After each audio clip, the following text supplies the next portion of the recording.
Welcome back.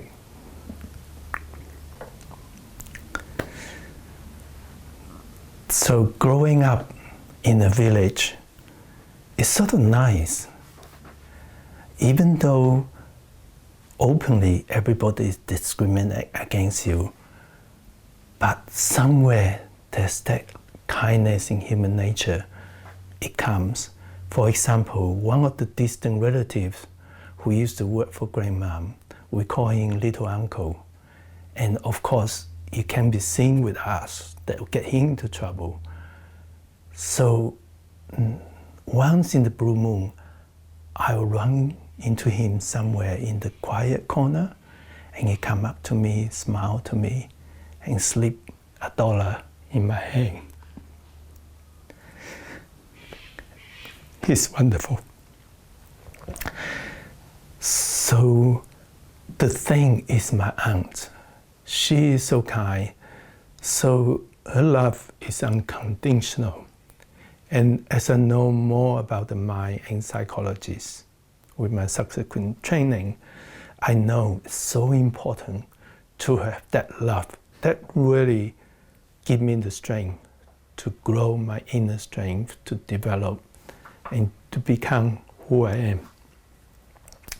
The worst was the Great Famine.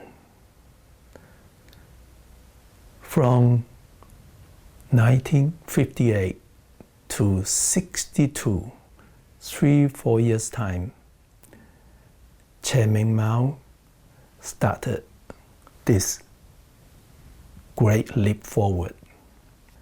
His goal was to modernize China. He would put all the farmers, pull them out and make them work in the factory. He thinks that's more productive. Ask the kids and the women to mind the farm, which they had no experience of. The farms are not productive. The farmers doesn't know how to run factories, and the harvest, especially in the subsequent bad years, was so bad that people are starving everywhere. One of his closest colleagues, the Minister of Defense, wrote him a 10,000-word essay explaining what happened, giving facts and evidence. And you know what Mao did to him? He put him in jail and killed him. So it's not his goal that leads to 70 million people's death. It is the method. It's what he believes is always right. It's the fact that he doesn't look at real life.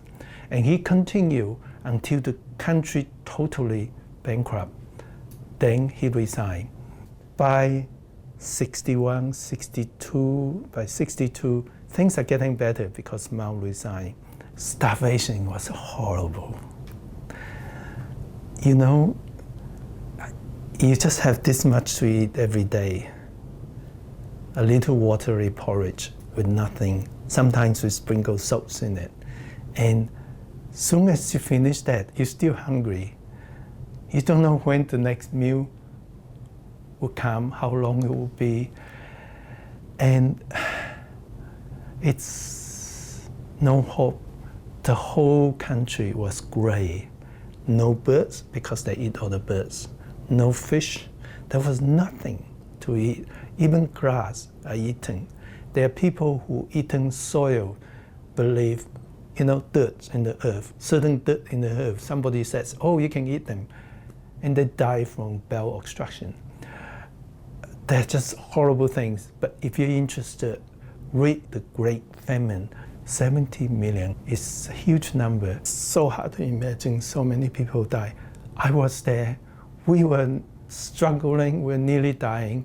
My book describes how we managed to survive. By the end of 61, 62, things are getting better. Food deprivation, of course, is horrible. But intellectual mind stimulation, that deprivation of that is even worse in some way. So when I finished primary school, because of our landlord background. Grandmom's dead already, long time ago. But that family are labeled as black, and you are black forever. And I couldn't get into high school. It's hard to imagine I wasn't intelligent enough to get into high school. But for 2 years, I had no schooling, no food, no stimulation, no mobile phones, and no telephones, no electricity. It was like nothing. The whole country was gray. I was horrible. They just, who am I? What I'm doing? And then suddenly, I was just walking aimlessly in the street, or more or less like a ghost. I heard two boys talking behind me, and they were talking about a school.